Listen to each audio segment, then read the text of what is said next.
اگر دوبارہ وہ ستائے گا نا تو میں اس کا چوکڑا ہلا دوں گا، اگر دوبارہ وہ کرے گا نا تو میں بتا دوں گا میں کس فیملی سے ہوں۔ قرآن مجید میں بتایا جا رہا ہے کہ دشمن کو دوست بنانے کا فارمولا، اور ہمارے پاس کیا ہے؟ دوستی کو دشمن بنانے کا فارمولا۔ اگر صبر رہے گا تو کام بڑے بڑے کر سکتے، جس آدمی کے پاس صبر نہیں گا چھوٹا کام بھی نہیں کر پائے گا۔ الحمدللہ رب العالمین، رب اشرح لی صدری ویسر لی امری واحلل عقدۃ من لسانی یفقہوا قولی۔ وبعد، میں عبداللہ باخودہ کو دعوت دیتا ہوں کہ یہاں پر آئیں اور تلاوت کلام پاک پیش کریں۔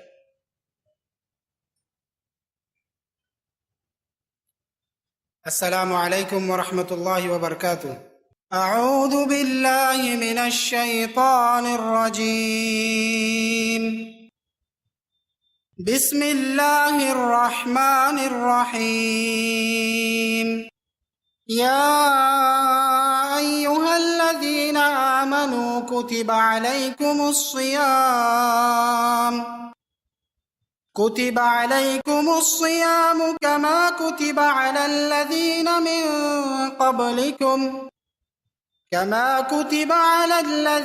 من قبلکم لعلکم تتقون، ایاما معدودات، فمن كان منكم مريضا أو على سفر فعدة من أيام أخر، وعلى الذين يطيقونه فدية طعام مسكين، فمن تطوع خيرا فهو خير له، وأن تصوموا خير لكم إن كنتم تعلمون۔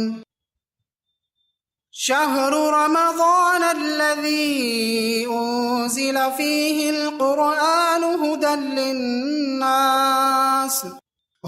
للناس وبينات من الهدى والفرقان، فمن شهد منكم الشهر فليصم، ومن كان مريضا أو على سفر فعدة من أيام أخر، يريد الله بكم اليسر ولا يريد بكم العسر، ولتكملوا العدة ولتكبروا الله على ما هداكم وَلَعَلَّكُمْ تَشْكُرُونَ۔ اے ایمان والو، تم پر روزے رکھنا فرض کیا گیا جس طرح تم سے پہلے لوگوں پر فرض کیے گئے تھے، تاکہ تم تقوی اختیار کرو۔ گنتی کے چند ہی دن ہیں، لیکن تم میں سے جو شخص بیمار ہو یا سفر میں ہو تو وہ اور دنوں میں گنتی کو پورا کر لے، اور اس کی طاقت رکھنے والے فدیے میں ایک مسکین کو کھانا دے۔ پھر جو شخص نیکی میں سبقت کرے وہ اسی کے لیے بہتر ہے، لیکن تمہارے حق میں بہتر کام روزے رکھنا ہی ہے اگر تم باعلم ہو۔ ماہ رمضان وہ ہے جس میں قرآن اتارا گیا، جو لوگوں کو ہدایت کرنے والا ہے اور جس میں ہدایت کی اور حق و باطل کی تمیز کی نشانیاں ہے۔ تم میں سے جو شخص اس مہینے کو پائے اسے روزہ رکھنا چاہیے، ہاں جو بیمار ہو یا مسافر ہو اسے دوسرے دنوں میں یہ گنتی پوری کرنی چاہیے۔ اللہ تعالیٰ کا ارادہ تمہارے ساتھ آسانی کا ہے، سختی کا نہیں۔ وہ چاہتا ہے کہ تم گنتی کو پوری کر لو اور اللہ تعالیٰ کی دی ہوئی ہدایت پر اس کی بڑائیاں بیان کرو اور اس کا شکر کرو۔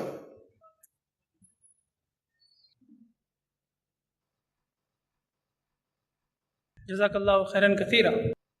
آئیے انشاءاللہ اب اس نشست کو آگے بڑھاتے ہیں، اور دوسرے عنوان سے پہلے میں حسب معمول اسلامک ریسرچ سینٹر کا مختصر سے تعارف آپ کے سامنے رکھنا چاہوں گا، کیونکہ ہر سال ہر دفعہ کچھ نئے بھائی ہم سے جڑتے ہیں۔ تو اسلامک ریسرچ سینٹر یہ غیر سیاسی اور نان پروفٹ ادارہ ہے جس کا قیام سن 2001 میں ہوا۔ جناب ایڈوکیٹ فیض سید صاحب اس ادارے کے بانی و صدر ہیں۔ IRC کے اہم مقاصد میں سے ہے کہ اسلام کا پیغام مسلمانوں اور غیر مسلموں تک پہنچائے، نیز اسلام کے متعلق پائی جانے والی غلط فہمیوں کا ازالہ کیا جائے۔ اسی کے ساتھ ساتھ غربا و مساکین کی مدد کرنا، نیز سماجی مسائل جیسے تعلیم و صحت میں سماجی خدمات انجام دینا ہے۔ IRC ماڈرن ٹیکنالوجی کا حسب ضرورت استعمال کرتی ہے۔ الحمدللہ IRC کی علمی خدمات internet, cable T V, print media اور سوشل میڈیا کے ذریعے لاکھوں لوگوں تک پہنچ رہے ہیں۔ IRC بیت المال چلاتی ہے جس کے ذریعے ضرورت مندوں کی امداد کی جاتی ہے۔ IRC اورنگ آباد و مضافات میں مختلف دروس و دعوتی پروگرامز منعقد کرتی ہے، جس میں قابل ذکر ہر اتوار کو IRC کے مرکز پر ہونے والا درس ہے جو صبح 10:30 سے دوپہر 12:30 تک ہوتا ہے۔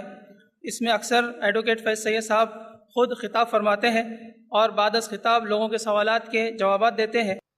IRC کے عالم صاحب لوگوں کے ذریعے فون پوچھے گئے سوالات کے جوابات دیتے ہیں۔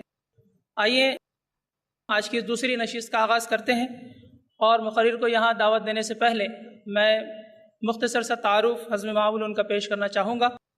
جناب ایڈوکیٹ فیض سید صاحب IRC کے بانی و صدر ہیں۔ آپ نے MCA اور LLB کی ڈگریاں حاصل کی ہے۔ آپ جامعہ دینیات سے فاضل دیوبند کی سند بھی رکھتے ہیں۔ الحمدللہ آپ نے 225 سے زائد ٹاپکس پر خطاب کیا ہے اور ہزاروں سوالات کے جوابات دیے ہیں جو YouTube پر موجود ہیں۔ الحمدللہ آپ نے اردو ہندی زبان میں 1500 سے زائد lectures Islam and comparative religion کے مختلف عنوانات پر لیے ہیں۔ آپ نے دروس و لیکچرز ہندوستان کے 100 سے زائد مقامات جن میں حیدرآباد، دہلی، پونے، ممبئی، بنگلور، چنئی، منگلور وغیرہ مقامات شامل ہیں۔ ہندوستان کے علاوہ آپ کو بیرونی ممالک سے بھی مدعو کیا جاتا ہے۔ ان دعوتوں پر آپ نے بہت سارے لیکچرز و خطابات دیے ہیں، جس میں قابل ذکر آپ کا خطاب king Fahd university of petroleum and minerals میں ہے۔ اس کے علاوہ آپ نے assembly of Muslim youth centre Dammam اور اسی طرح المنار سینٹر دبئی میں بھی خطاب فرمایا ہے۔ میں مزید آپ کے اور مقرر کے درمیان حائل نہ ہوتے ہوئے انہیں دعوت دیتا ہوں کہ وہ یہاں پر آئیں اور ان کے آج کے عنوان صدقہ کسے دیں کیسے دیں اس عنوان پر ہماری رہنمائی فرمائیں۔ جناب ایڈوکیٹ فیض سید صاحب۔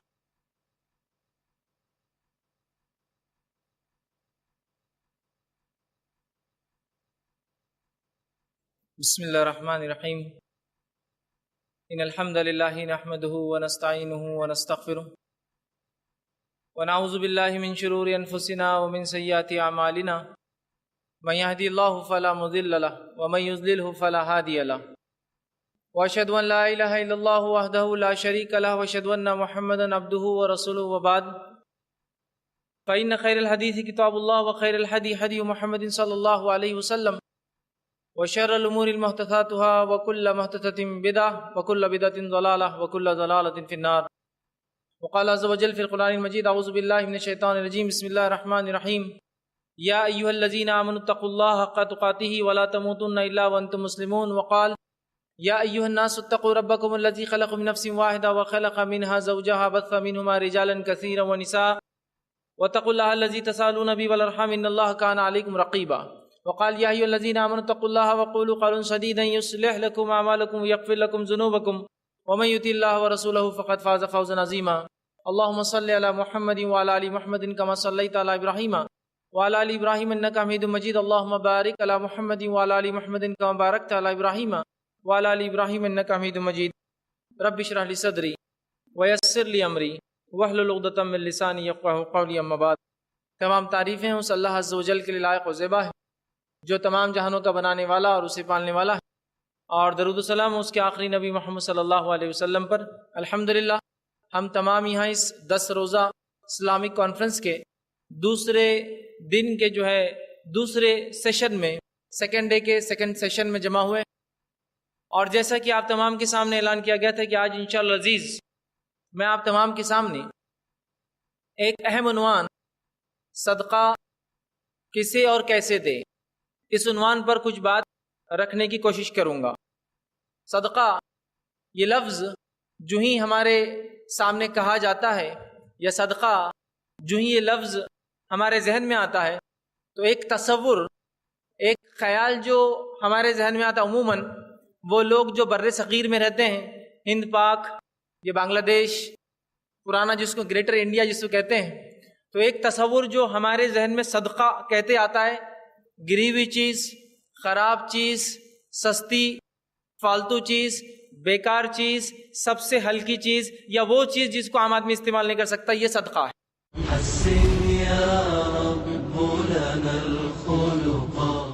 آج الزام تراشی کیوں اسلام کے وجود پر؟ آج شک و شبہات کیوں اسلام کی پاکیزگی پر؟ آج پھیلی ہے بدگمانی کیوں اسلام کی نیک عملی پر؟ ملے گا آپ کو ہر کیوں کا جواب اسلام کے سچے اصولوں پر۔ فیس ٹو فیس بردر زید پٹیل کے ساتھ ہر جمعرات رات 8 بجے صرف i+TV پر، بہتر زندگی کے لیے۔ اپنے DTH اور کیبل آپریٹر سے آج ہی سمپرک کریں۔ Free to year.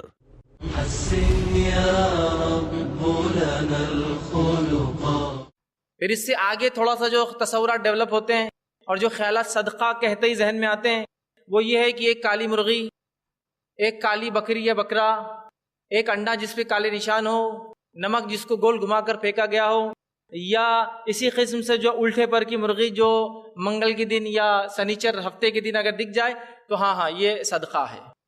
تو یہ میکس تک جس کو کہیں گے، ایک سب سے زیادہ جو تصورات ہمارے ذہن میں عمومی آتے ہیں وہ یہی ہے، صدقہ کہتے سب سے خراب چیز۔ اس کی دلیل میں یوں بھی دے سکتا ہوں کہ صدقۃ الفطر جو ہوتا ہے، عید الفطر میں جو صدقہ جو واجب ہے کہ وہ دے، تو اس کے لیے اگر آپ کو دیکھنا ہے کہ ہمارے پاس جو تصور صدقے کا جو ہلکا ہے، رقیق، سستا، بیکار ہے، وہ اگر دیکھنا ہے تو آپ کسی دکان پر جائیے اور جو فطرے کے گیہوں ہوتے ہیں، اگر آپ کہیں گے یہ گیہوں کیا بھاؤ ہے تو وہ کہیں گے یہ گیہوں اچھے والے ہیں، یہ آپ لے جائیے گھر پہ کام کے ہیں۔ اگر آپ ایک دوسرے تھیلے کی طرف جو کہتے ہیں یہ گیہوں کا کیا معاملہ ہے تو گھر یہ صدقے فطرے کے گیہوں ہے، مطلب وہ آدھے ویسے ہی پسے ہوئے ہوں گے، کیڑے چوکے کھا چکے ہوں گے اس کو، مطلب یہ فطرے کے ہے۔ کپڑے کے تعلق سے بھی تصور ہے کہ صدقے میں کپڑا دینا ہے تو خود کے لیے جو کپڑا لیا جاتا ہے وہ سب سے اعلیٰ، اپنی طاقت کے اعتبار سے سب سے اچھا۔ لیکن اگر وہی صدقے کے کپڑے کا تصور آتا ہے تو پرانا، پھٹا ہوا، خراب، سستا، ریجیکٹڈ، یا اب جو ہم کو خود پسند نہیں پھینکنا اس سے اچھا کسی کو دے دو، صدقہ کر دو، یہی تصور ہے۔ اس سے ہٹ کر صدقے کا تصور یہاں بھی آتا ہے، ہند پاک میں ہمارے سامنے۔ وہ کب آتا ہے؟ جب کوئی چیز گم جائے، مسجد میں چپل گم گئی، جان دو صدقہ کر دیا اپن نے، گاڑی چوری ہو گئی، جان دو صدقہ گیا اپنا۔ مطلب جو چیز دل سے تو خرچ کرنا نہیں تھی، چلے گئی، وہ تقدیر میں چونکہ نہیں تھی آپ کے، تو بولے اب یہ صدقہ ہو گیا۔ یہ تصورات عموماً ان جنرل صدقے کے تعلق سے ہمارے ہیں۔ میں یہ نہیں کہہ رہا ہوں کہ سارے لوگوں کے، لیکن عموماً، اور کوئی بھی بات عموم پر کہی جاتی ہے، مطلب کوئی بات کو جنرلٹی پر یا زیادہ تر جو ہوتا ہے اس کو کہا جاتا ہے، تو زیادہ تر صدقے کا تصور ہم لوگوں کا اسی طرح سے ہے۔ تو یہ بات سمجھ میں آئی کہ صدقے کے تعلق سے کچھ وضاحتیں بہت ضروری ہیں۔ تو عنوان یہ باندھا گیا، صدقہ کسے اور کیسے دیں، مطلب صدقہ کس طرح سے دینا چاہیے اور اسے کنڈیشنز کیا ہو اور کس کو دینا چاہیے۔ اس لیے کہ ایک سوال بار بار یہاں بھی آتا ہے کہ ایک انسان بڑا صحت مند ہے، اچھا ہے، جوان ہے، وہ مانگنے آتا ہے تو اس کو دے یا نہ دے۔ اسی طرح ہٹے کٹے لوگ گروہ بنا کر، ٹولی بنا کر، گروپ بنا کر گھومتے ہیں اور لوگوں سے صدقات لیتے ہیں، اور کبھی کبھار صدقات نہیں، ایکسٹورشن کرتے ہوں آپ سے، جس کو کہتے ہیں نا چھین کر لیتے، مانگ کر لیتے، ڈیمانڈ کر کے لیتے، ہلتے نہیں جب تک آپ نہ دیں۔ تو سوال آتا ہے کیا یہ صدقے میں کاؤنٹ ہوگا، کیا یہ صدقہ ہے ہمارا؟ بہت سارے سوالات۔ تو یہ سوچا گیا کہ کیوں نہ ایک عنوان رکھا جائے۔ آئیے صدقہ کسے کہتے ہیں؟ تو صدقہ جو الفاظ ہے، جو لفظ ادا ہوتا ہے، یہ صدق سے آتا ہے، سچائی جس کو کہتے ہیں عربی زبان میں۔ تو مطلب صدقہ وہ چیز ہے جو سچے دل سے، خالص نیت سے کسی کو دیا جاتا ہے کوئی چیز، وہ صدقہ ہے۔ اور اگر شرعی اصطلاح میں، اسلامک ٹرم یا اسلامک ڈیفینیشن جس کو کہیں گے، اسلامک ٹرم میں، شرعی اصطلاح میں صدقے کا معنی ہوتا ہے کہ ایسا عطیہ یا ایسا تحفہ جو سچے دل سے، خالص نیت سے اللہ کی خوشنودی کے لیے کسی کو دیا جائے، وہ صدقہ ہے۔ کوئی ایسا عطیہ، کوئی ایسا گفٹ، چاہے پیسہ ہو، کپڑا ہو، روپیہ ہو، اناج ہو، کوئی بھی چیز ہو، یا کوئی ہیلپ ہو سکتی ہے، یہ خالص دل سے، خالص نیت کے ساتھ اللہ کو راضی کرنے کے لیے کسی کو دینا، یہ صدقہ کہلاتا ہے، یاد رکھیے۔ تو یہ صدقے کا معنی ہے۔ لیکن اگر لفظی معنی لے تو سچائی سے یہ لفظ آتا ہے، صدق سے صدقہ لفظ آتا ہے۔ صدقہ یاد رکھیے، زکوٰۃ کو بھی کہا جاتا ہے۔ تو صدقات کی دو قسمیں ہوتی ہیں، ایک صدقے کی وہ قسم جو ہم پر دینا واجب اور فرض ہے، اور ایک صدقے کی وہ قسم جو ہم پر دینا نفل ہے، یاد رکھیے۔ مطلب یہ انسان اپنے اعمال کے اضافے کے لیے، نیکیوں کے بڑھوتری کے لیے کرتا ہے، یاد رکھیے۔ صدقے کے معنی میں کون کون سی چیزیں داخل ہے؟ دونوں ہی داخل ہے، فرض صدقہ اور نفل صدقہ، جس میں زکوٰۃ سب سے اعلیٰ مثال ہے، جو مالی ہم پر ایک ایسی عبادت ہے جو فرض ہے، جو اس کی طاقت رکھتا ہے، جو صاحب نصاب ہو۔ اس کو بھی قرآن نے صدقہ کہا ہے. جیسے کہ مثال کے طور پر سورہ توبہ سورہ نمبر 9 آیت نمبر 60 میں اللہ نے کہا فرمایا انما الصدقات للفقراء والمساکین، کہ صدقہ فرض زکوٰۃ فقیروں کے لیے، مسکین کے لیے، اور 8 مد جو زکوٰۃ کی اللہ نے اس کے بعد اس آیت میں سورہ توبہ سورہ نمبر 9 آیت نمبر 60 میں ایکسپلین کیے، جو 8 مد زکوٰۃ کن کو دینی چاہیے. تو یہاں زکوٰۃ کے لفظ صدقے کا آیا ہے. تو اسی لیے میں نے کہا صدقے کو ہم 2 حصوں میں تقسیم کرتے ہیں، فرض صدقہ جو دینا ضروری ہے، نفلی صدقہ جو ہم اپنی خوشی سے دیتے ہیں جس سے ہمارے نیکیوں میں اضافہ ہوتا ہے. اور آج کا ہمارا عنوان یہ نفلی صدقے پر ہے، فرض صدقے پر نہیں ہے، یاد رکھیے. اور ایک عمومی جنرل ٹرم میں صدقے کو ہمارے پاس عمومی طور سے انڈیا میں جو ہے اس کو کہا جاتا ہے خیرات، اور جو فرض ہے تو اس کو نام سے زکوٰۃ، ٹھیک ہے. اس کے بعد جو ہے صدقۃ الفطر کو عید الفطر کا صدقہ اس طرح سے کہا جاتا ہے. تو ایک عمومی اعتبار سے میرا آج کا لیکچر یہ نفلی صدقات پہ ہوں گا، یاد رکھیے، فرض صدقات پہ ہم نہیں لیں گے. تو قرآن نے زکوٰۃ کو بھی صدقہ کہا. اسی طرح جو ہے عید الفطر میں جو ہم چیز دیتے ہیں کھانے کے اناج وغیرہ، اس کو بھی عید الفطر کا صدقۃ الفطر کہا جاتا ہے. اسی طرح جو ہے زیر کفالت جو لوگ ہیں، بیوی بچے اور بھی دیگر لوگ، ان پر خرچ کرنے کو بھی صدقہ کہا جاتا ہے. جیسے کہ صحیح مسلم کی روایت ہے، نبی اکرم صلی اللہ علیہ وسلم فرمایا کہا شوہر بیوی پر جو خرچ کرتا ہے یہ بھی صدقہ ہے. تو یہاں وہ لوگ جو آپ کے اہل و عیال ہے، جو آپ کے ماتحت ہیں، جو ان کو آپ کھلاتے ہیں پلاتے ہیں، جو ان پر خرچ کرتے ہیں، یہ بھی صدقہ ہے. ٹھیک ہے. اسی طرح مہر کو بھی قرآن نے صدقہ کہا ہے، یہ بھی واجب ہے دینا. مہر جو شادی کے وقت طے ہوتا ہے اس کو بھی صدقہ کہا گیا ہے. جیسے کہ قرآن میں اللہ رب العزت نے سورہ نساء سورہ نمبر 4 کی آیت نمبر 4 میں فرمایا کہا وَآتُوا النِّسَاءَ صَدُقَاتِهِنَّ نِحْلًا، اور عورتوں کو جو ہے مہر دو. تو یہاں جو ہے عورتوں کو صدقہ دو کہا، جبکہ وہ مہر کے معنی میں ہے.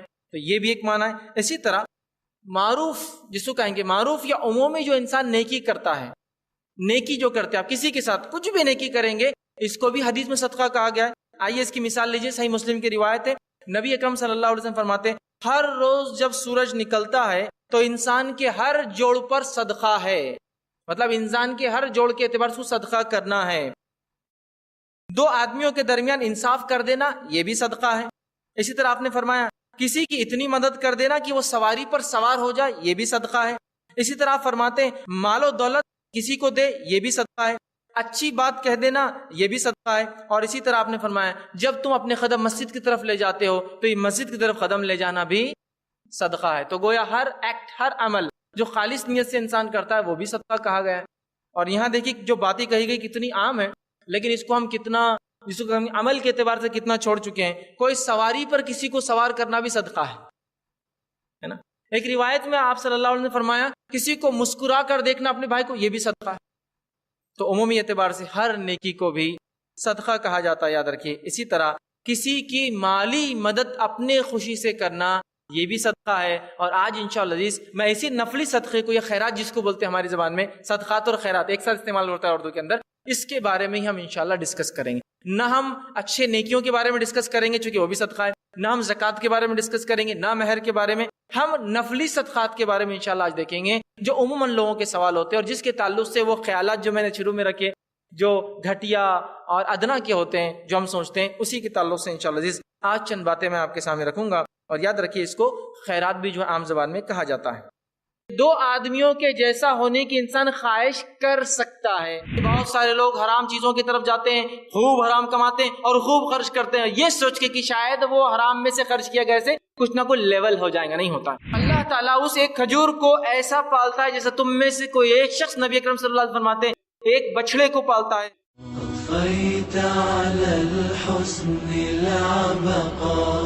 فالورد تضوع واعتنقا حسن يا رب لنا الخلقا طهره فلا يحوي نزقا واجعله يقلد في صبر للهادي في حسن خلقا حسن يا رب لنا